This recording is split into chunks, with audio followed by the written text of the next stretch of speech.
Assalamualaikum. Masuk.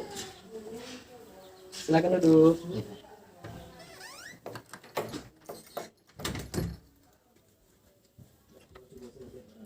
Sebelumnya boleh perkenalkan diri.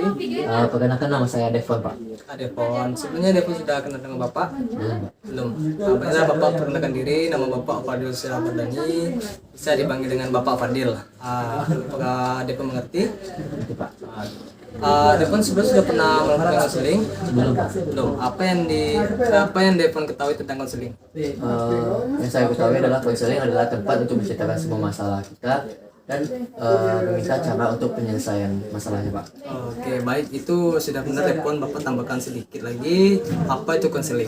Konseling itu Bapak sebagai konselornya dan si Devon sebagai klien Bapak. Jadi Bapak di sini bukan mencari solusi dari sumber atau yang kendala yang Devon alami. Jadi kita di sini berdua sama-sama mencari solusi bersama jalan keluar dari apa yang kendala Devon pahami, apa yang Devon kendala.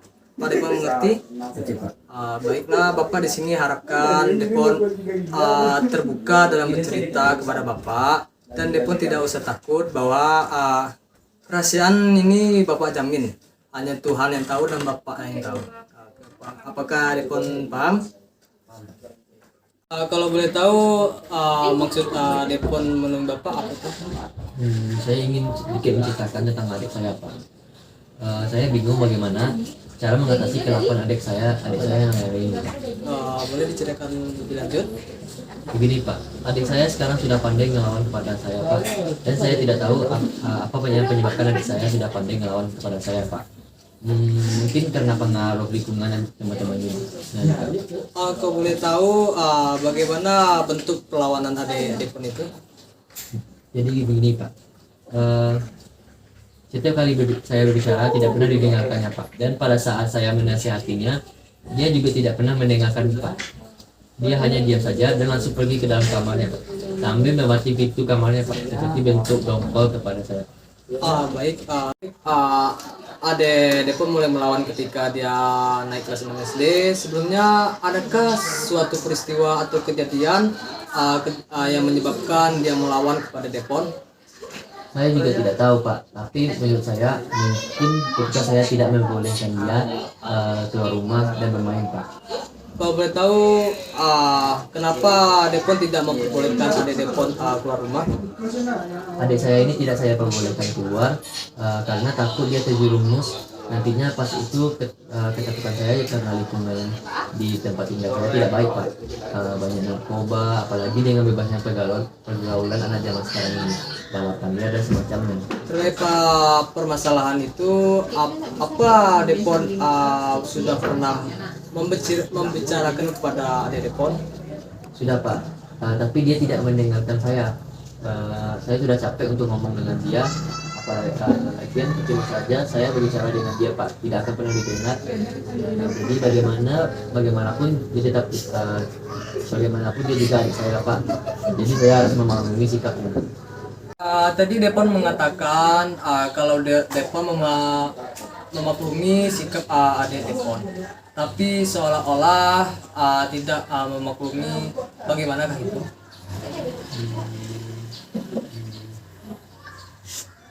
Ya mau bagaimana lagi, Pak. Ketika saya bicara dia selalu tidak mendengarkan saya dan saya tidak bisa memarahinya di depan ayah dan ibunya karena dia manja pada ayahnya dan ayahnya tidak bisa memarahinya, sehingga saya mengiyakan segala hal yang dikatakan ayahnya untuk tidak memarahinya, Pak. Devon seharusnya bisa mengatakan kalau kita harus menegur adik Devon agar tidak melawan ini. Saya mau ngomong gitu, Pak, tapi saya tidak tahu bagaimana caranya, Pak. Dila bisa mengatakan pada orang tua Devon seperti ini. Saya sudah memutuskan untuk berbicara dengan adik saya, Bu, ayah, dan menegurnya agar dia mendengarkan apa yang kita katakan kepadanya. Itu untuk kebaikan adik Devon juga agar tidak terjerumus ke hal negatif. Nah, Depon bisa mengatakan itu dan bisa Depon melengkapi yang Bapak contohkan tadi atau mengulangi kata Bapak tadi. Saya akan mengatakan kepada orang tua saya bahwa saya sudah memutuskan untuk bicara dengan adik dan menjaganya agar dia mendengarkan apa yang kita katakan padanya. Untuk kebaikan dia juga agar tidak terjerumus ke hal negatif. Baik, tadi Depon mengatakan kalau Depon sudah pernah membicarakan permasalahan Depon dengan adik Depon. Kalau boleh tahu, bagaimana cara Depon membicarakan hal tersebut kepada adik Depon? Saya menunggu dia setiap dia pulang main dengan teman-temannya dan mengatakan kalau saya sudah capek dengan sikap dia yang tidak mau diajarkan, bandel, tidak mendengarkan apa yang saya bilang, dan saya bilang sama dia sekarang terserah kamu saja mau ngapain. Dan setelah itu dia langsung pergi ke kamarnya tanpa menjawab perkataan saya, Pak. Depon, Bapak ada satu cara yang mungkin bisa Depon gunakan untuk bicara dengan adik Depon. Karena keponakan Bapak juga pernah berada di posisi yang sama dengan adik Depon, menerapkan cara ini Depon, dan alhamdulillah sekarang dia sudah mulai berubah, Depon. Bagaimana caranya, Pak? Kalau Bapak boleh tahu siapa nama adik Depon? Putra, Pak. Tapi panggilannya di rumah Baik, Depon. Baik, Depon bisa memanggil Adek Depon. Adek bisa duduk di sini sebentar. Abang mau ngomong. Sebenarnya abang tidak melarang kamu untuk keluar rumah, Dek. Tapi abang takut karena terjerumus ke pergaulan yang bebas, apalagi lingkungan rumah kita banyak yang narkoba, berburu dan semacamnya. Jadi abang meminta kamu untuk hati-hati dalam berteman, dan kalau kamu ingin keluar dengan teman kamu, bilang dulu kepada ayah dan ibu atau abang, ya. Seperti itu, Depon. Bisakah Depon mengulangi yang Bapak contohkan tadi? adik saya, Pak. Dek, bisa duduk di sini sebentar, abang mau ngomong. Sebenarnya abang tidak melarang kamu untuk keluar rumah, Dek. Tapi abang takut kamu terjerumus ke pergaulan bebas. Apalagi lingkungan rumah kita banyak orang yang mabuk-mabukan, bergaul bebas, berburu liar, dan semacamnya. Jadi abang minta kamu untuk hati-hati dalam berteman. Dan kalau kamu ingin keluar, pergi main dengan teman kamu bilang dulu ke ibu, ayah, atau abang, ya. Baik, nah setelah contoh yang saya berikan tadi, kira-kira cara mana menurut Depon lebih baik digunakan untuk bicara dengan adik Depon? Cara yang kedua, Pak.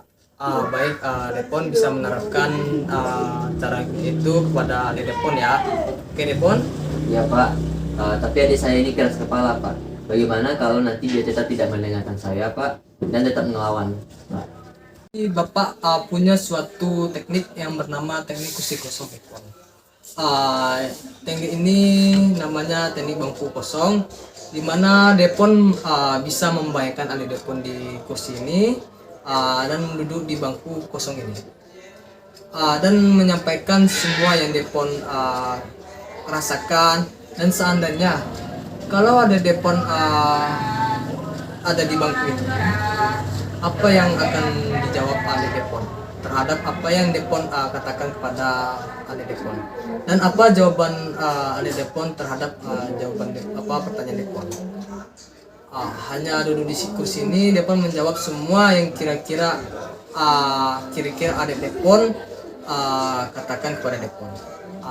Ini pertama, Depon. Yang kedua, Depon bisa berpindah-pindah duduk, bisa membayangkan kalau apa jawaban dari adik Depon terhadap pertanyaan Depon.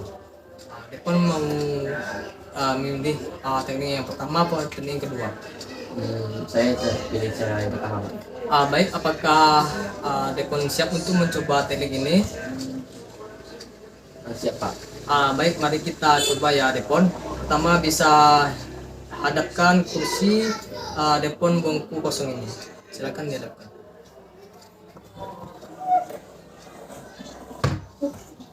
Nah, silakan depon bayangkan kalau di bangku ini ada depon.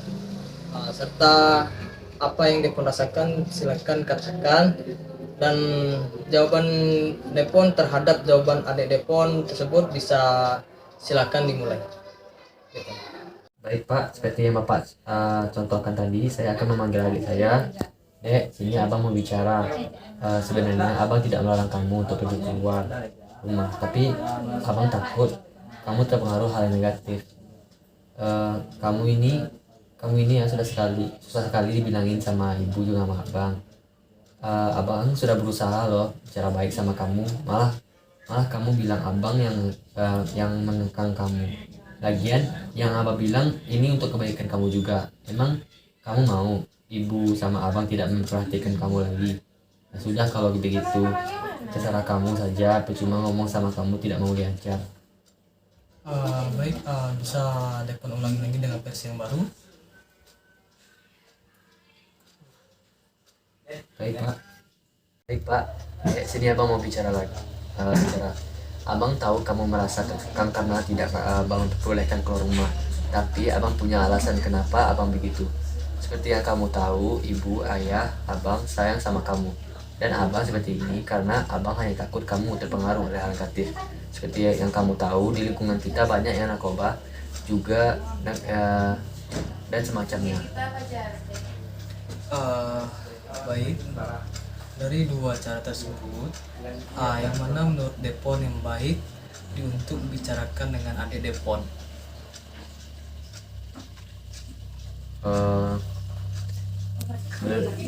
Menurut saya cara yang kedua pak.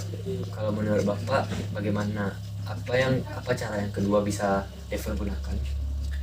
Baik, depon menurut bapak cara yang kedua setelah pengulangan yang depon ulangi tadi, saran bapak yang kedua lebih baik depon gunakan, tapi alangkah lebih baik hanya dengan ngomong dengan adik depon ini tidak menggunakan suara yang tinggi atau lantang.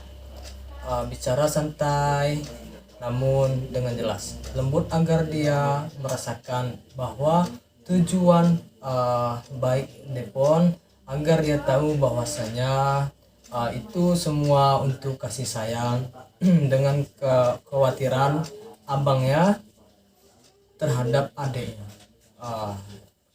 Depon bisa mengulangi lagi contoh dengan teknik yang barusan yang bapak berikan tersebut. Baik pak. Dek, sini abang mau bicara. Abang tahu kamu merasa terkekang karena tidak abang membolehkan keluar rumah, tapi abang punya alasan kenapa abang begitu. Seperti yang kamu tahu, ibu, ayah, dan abang sayang sama kamu. Dan abang seperti ini karena abang hanya takut kamu terpengaruh oleh hal negatif yang banyak yang terjadi di luar sana. Seperti yang kamu tahu, di lingkungan kita banyak yang narkoba, berburu liar, juga semacamnya. Sekarang adek udah tahu kan kenapa abang kadang marah sama adek, ngelarang tidur di sini, motoran ke sini, karena abang itu tadi khawatir sama adek. Sekarang depon bisa menggunakan cara tersebut untuk bicara dengan adik depon, dan bapak harap depon bisa memberikan adik depon kepercayaan, karena adik depon pasti juga ingin main dengan teman-temannya, berkumpul dengan teman-temannya tersebut. Ya pak, tapi saya juga bingung pak, soalnya nilai adik saya ini sekarang ini menurun pak. Jadi kalau saya izinkan dia untuk main dengan teman-temannya, nanti nilainya semakin menurun pak. Apakah Rehan sudah menanyakan kepada adiknya apa yang membuat nilainya sampai menurun? Sudah pak, namun jawabannya cuma pelajarannya susah, yang bikin dia nggak ngerti pak. Baiklah, Depon sebelum sudah tahu kalau kendala yang terjadi di sekolah adik Depon tersebut selama proses pembelajarannya seperti ini. Baru tahu sekarang pak. Karena melihat nilainya semakin turun ini, saya juga bingung pak, soalnya dia takut belajar dengan ayah, sedangkan ayahnya bisa ngajarin ngajarin, nunjukin tugas-tugas, tapi dia selalu kabur, nggak mau belajar kalau sama ayahnya itu Pak. Katanya nggak mau belajar sama ayah itu karena suka marah. Jadi bingung harus gimana lagi dong Pak.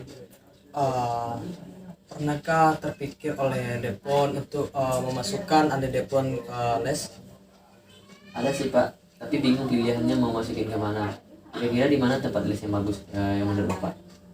Semua tempat les itu bagus Depon, dan banyak tempat les yang sekarang bikin siswanya nyaman belajar di sana karena fasilitas yang lengkap juga. Tapi saya ada beberapa rekomendasi untuk adik Depon seperti Ganesha Operation yang menawarkan pendidikan online dengan harga terjangkau, dengan kurikulum yang fleksibel, metode pembelajaran yang membantu siswa dalam menjawab soal dengan cepat, kreatif, dan akurat. Untuk keterangannya lebih lanjut bisa Depon lihat di website masing-masing, dan masih banyak yang lain juga Depon bisa lihat di media sosial. Baik Pak, terima kasih atas informasinya dan saran yang Bapak berikan. Pak, saya sangat senang dengan Bapak karena mau mendengarkan masalah dan keluh kesah saya dengan sabar dan mendengarkan saya seperti ibu saya. Depon berpikir seperti itu bahwa di sini Bapak sebagai konselor Depon. Baik Pak. Baik Pak. Pak, sebenarnya masih ada yang ingin ingin Depon ceritakan. Apakah Bapak masih banyak pekerjaan? Silakan Depon, kebutuhan Bapak tidak sibuk. Di luar masalah tadi Pak, Depon juga memiliki ketakutan sendiri yang selama ini Depon rasakan Pak. Di kampus Depon jarang didengarkan. Di luar masalah tadi Pak, Depon juga memiliki ketakutan tersendiri yang selama ini Depon rasakan Pak. Di kampus Depon jarang didengarkan Pak. Kenapa Depon? Jadi gini Pak, orang-orang taunya Depon ini nggak banyak ngomong, terus suka nangis nggak jelas, jarang gabung dengan mereka. Depon kadang merasa tersendiri Pak. Kenapa Depon bisa seperti itu? Bisa ceritanya kepada Bapak penyebabnya? Gimana ya Pak? Depon ini merasa kalau ngumpul dengan teman orang pada ketawa-ketawa, Depon sendiri nggak bisa mengeluarkan respon atau reaksinya seperti apa ya? Nggak sedikit yang bilang kalau Depon sombong gitulah Pak. Sering Depon tahu dengan kondisi Depon yang seperti sekarang ini? Tahu Pak. Kadang kalau Depon habis memikirkan hal lain, itu buat Depon jadi merasa sendiri dan sedih. Pon pun takut Pak untuk memulai obrolan dengan mereka, takut nggak didengar, padahal Depon juga pengen bercerita namun tidak bisa. Apa yang membuat Depon susah menyesuaikan diri dengan lingkungan Depon yang sekarang ini?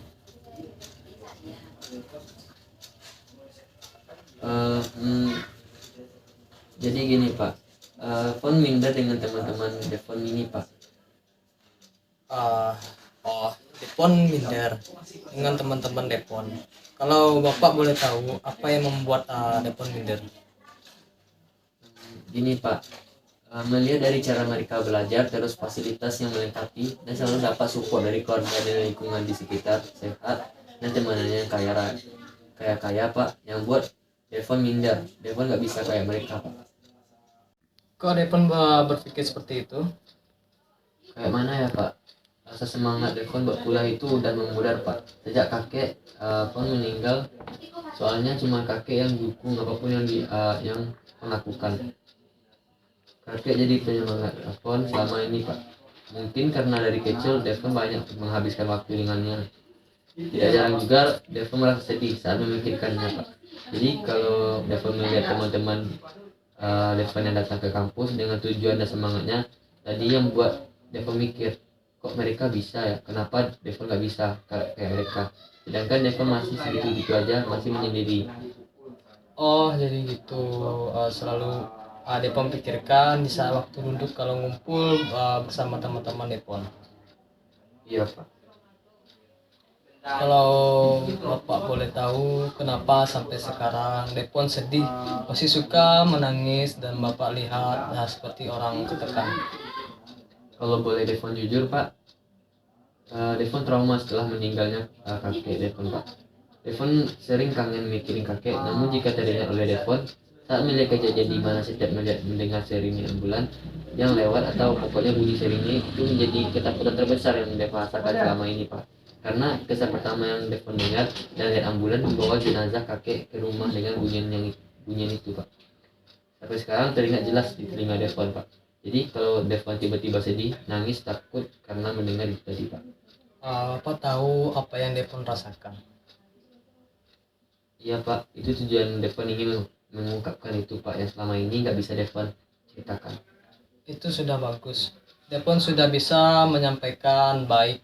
Bapak akan melatih Devon untuk berpikir rileks agar Devon bisa menghilangkan ketakutan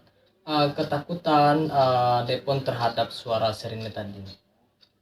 Baik Pak. Devon apa sudah tahu sebelum dengan teknik ini? Belum Pak. Teknik ini yang akan Bapak gunakan maksud agar Devon bisa dapat keluar dari rasa trauma akan ketakutan terhadap sirine ambulan ini. Baik Pak, Devon paham. Silakan duduk dengan nyaman di kursi yang sudah Bapak sediakan, Devon. Dan coba pejamkan mata Devon dan pusatkan perhatian Devon pada perkataan Bapak. Dan ikuti apa yang Bapak katakan. Silakan menyindir. Baik Pak. Tenang, tenang, tenang, tenang, tenang, tenang. Melihat mobil ambulan. Tenang, tenang, tenang. Melihat mobil ambulan, tidak takut. Bagaimana perasaan Devon? Sedikit tenang Pak. Baik, ulangi lagi kita. Tenang, tenang, mendengar suara sirine. Tenang, tenang, mendengar suara sirine, tidak takut. Tenang, tenang, tenang, mendengar suara sirine, tidak takut. Bagaimana perasaan Devon sekarang? Apakah sudah ada yang beda dari sebelumnya? Sudah tenang Pak. Bagus, kalau seperti itu Bapak sangat senang dengan Bapak karena mau mendengarkan masalah. Pak, saya sangat senang dengan Bapak karena mau mendengarkan masalah dan keluh kesah saya dengan sabar dan mendengarkan saya seperti saya merasa ibu saya sendiri. Bukan berpikir seperti itu. Di sini Bapak sebagai konselor Devon. Baik, Bapak akan memberikan statement relaksasi untuk mengurangi kecemasan yang Devon alami. Apakah Devon sudah siap hari ini? Ya Pak, saya sudah siap dan bersemangat Pak. Bagus Devon. Sebelum kita memulai, Bapak akan menjelaskan teknik relaksasi ini. Teknik relaksasi ini akan berlangsung kurang lebih selama 1,5 jam. Satu hal yang perlu kita lakukan sebelum memulai ialah Ananda harus dapat mungkin merasa nyaman. Jika Devon menggunakan kacamata, sebaiknya dilepas. Jika kacamata membuat Devon merasa lebih nyaman, maka dalam transmit ini sebaiknya mata dalam keadaan itu. Apakah ada yang Devon tanyakan? Baik Pak, tidak ada. Mari kita mulai. Silakan berbaring, Devon.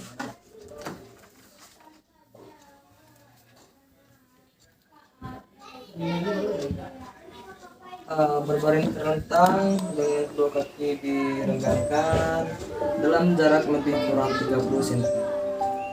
Mulai direnggangkan Devon. Oke, baik. Tekan kedua telapak tangan di sisi badan dengan telapak tangan menghadap ke atas dan dilemaskan. Baik, pejamkan mata dan gerakan secara perlahan semua bagian badan untuk menciptakan posisi badan yang nyaman dan tenang. Kemudian mulai mengundurkan diri bagian demi bagian. Lebih dahulu perhatikan kaki kanan, tarik nafas, secara perlahan. Angkat kaki kanan setinggi 25 cm dari lantai. Tahan, tahan, tahan, terus pertahankan sampai benar-benar menjadi tegak. Ulurkan otot-otot kaki, biarkan ia turun ke lantai dengan sendiri. Hembuskan napas secara tiba-tiba. Gerakan kaki secara lemah lembut, arah dari kanan ke kiri. Kendurkan sepenuhnya, lalu lupakan keadaan kaki kanan. Lalu perhatikan kaki kiri. Tarik nafas secara perlahan-lahan. Angkat kaki setinggi 25 cm dari lantai. Tahan, tahan, tahan, terus pertahankan sampai benar-benar menjadi tegak. Tundukkan otot-otot kaki, biarkan ia turun ke lantai dengan sendirinya. Hembuskan nafas dengan tiba-tiba. Gerakan secara lembut dari kanan ke kiri. Tundukkan sepenuhnya, lupakan keadaan kaki kiri. Kemudian arahkan perhatian ke otot pinggul, pantat, dan lutut. Tegangkan, kendurkan, tegangkan, kendurkan. Sekali lagi, tegangkan dan kendurkan. Selanjutnya perhatikan bagian perut. Tarik nafas dalam-dalam melalui hidung dan kembungkan perut. Tahan nafas dan hembuskan udara melalui mulut. Serentak dengan mengendurkan semua otot perut dan sekat rongga badan. Pindah bagian dada. Tarik nafas dalam-dalam melalui hidung dan kembungkan dada. Tahan, tahan, dan hembuskan udara keluar melalui mulut sambil menundukkan semua otot-otot dada dan rongga dada. Pindahkan ke bagian dada lagi. Tarik nafas dalam-dalam melalui hidung dan kembungkan dada. Tahan, tahan, dan hembuskan udara keluar melalui mulut sambil menundukkan semua otot-otot dada dan rongga dada. Ke bagian ke dada lagi. Tarik nafas dalam-dalam melalui hidung dan kembungkan dada. Tahan, tahan, dan hembuskan udara keluar melalui mulut sambil menundukkan semua otot-otot dada dan rongga dada. Pindahkan ke bagian bahu dengan tidak menggerakkan lengan. Gerakkanlah kedua bahu sampai ke bagian depan dari badan. Kendurkan kembali dan biarkan hingga turun dengan sendirinya ke lantai. Selanjutnya perhatikan daerah bagian leher dengan perlahan-lahan dan lembut. Putar leher ke kanan, ke kiri, ke kanan, ke kiri, dan kembali ke tengah seperti biasa. Kemudian kendurkan bagian leher. Perhatikan otak bagian muka. Gerakan rahang ke atas, ke bawah, ke kiri, ke kanan. Lalu kendurkan. Lalu perhatikan otak bagian muka. Gerakan rahang ke atas, ke bawah, ke kiri, ke kanan. Lalu perhatikan lagi ke otak bagian muka. Gerakan rahang ke atas, ke bawah, ke kiri, ke kanan, lalu kendurkan.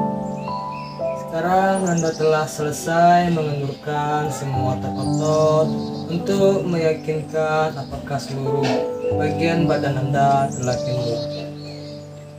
Telusurilah sekujur tubuh Anda mulai dari ujung kaki sampai kepala untuk mengetahui apakah masih ada bagian yang belum kendur. Jika Anda menemui bagian yang belum kendur, pusatkan perhatian Anda pada bagian ini dan kendurkan. Anda telah melakukan penentangan yang penuh. Jiwa Anda sekarang dalam keadaan tenang. Anda adalah bebas. sebebas-bebasnya. Anda ibaratkan lautan kedamaian dan ketenangan. Sekarang Anda bayangkan bahwa saat ini Anda berada di alam yang penuh dengan kedamaian, ketenangan, dan ketentraman.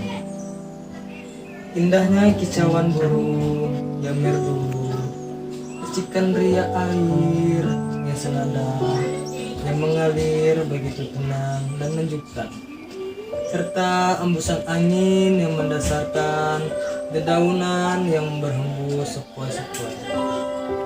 Anda bebas melepaskan pandangan Anda menikmati indahnya pemandangan yang hijau dan menyejukkan, menikmati bunga-bunga yang bermekaran seiring dengan kedamaian hati yang Anda rasakan.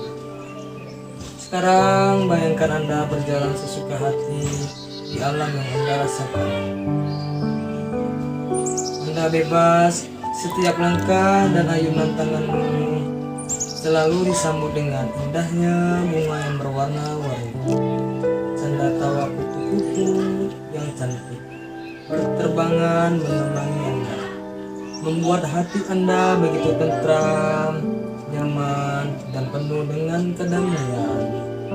Bayangkan Anda bagian seekor burung. Anda terbang jauh sesuai dengan keinginan hati Anda.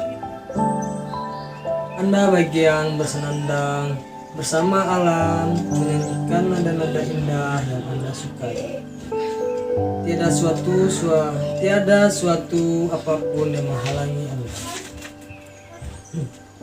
Anda terbang, dan Anda hinggap pada sebuah dahan yang memberikan kenyamanan terhadap diri Anda, dan Anda merasa nyaman di sana. Nah, apa yang dirasakan setelah kita melakukan terapi ini?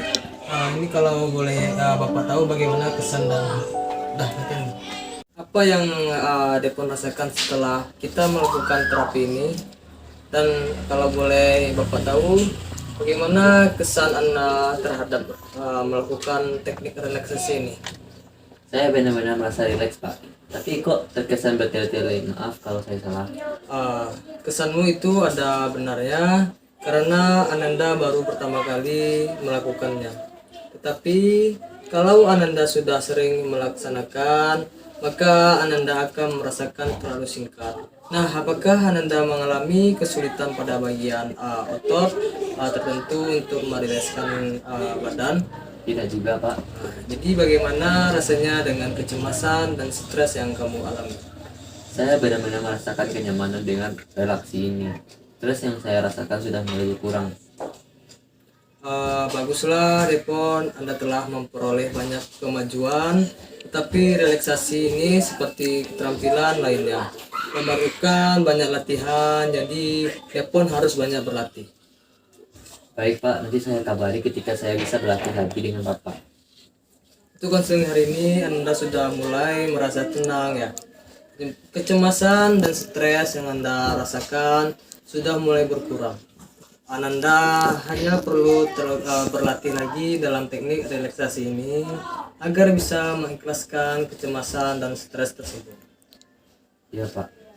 Baiklah Depon, dapat Bapak simpulkan hari ini bahwasanya Depon dapat masalah dengan adik Depon, dan Depon juga merasa minder terhadap teman kampus Depon, dan Depon pada saat ingat kakek, Depon kadang muncul ketakutan dengan mendengar suara sirine ambulan. Iya, Pak. Apakah ada ingin diceritakan lagi Depon? Apa atau mengganggu pikiran Depon lagi? Tidak, Pak, saya sudah mulai lega. Oke, baiklah. Apakah kita bisa mengakhiri konseling hari ini, Depon? Bisa, Pak. Depon. Bisa, Pak.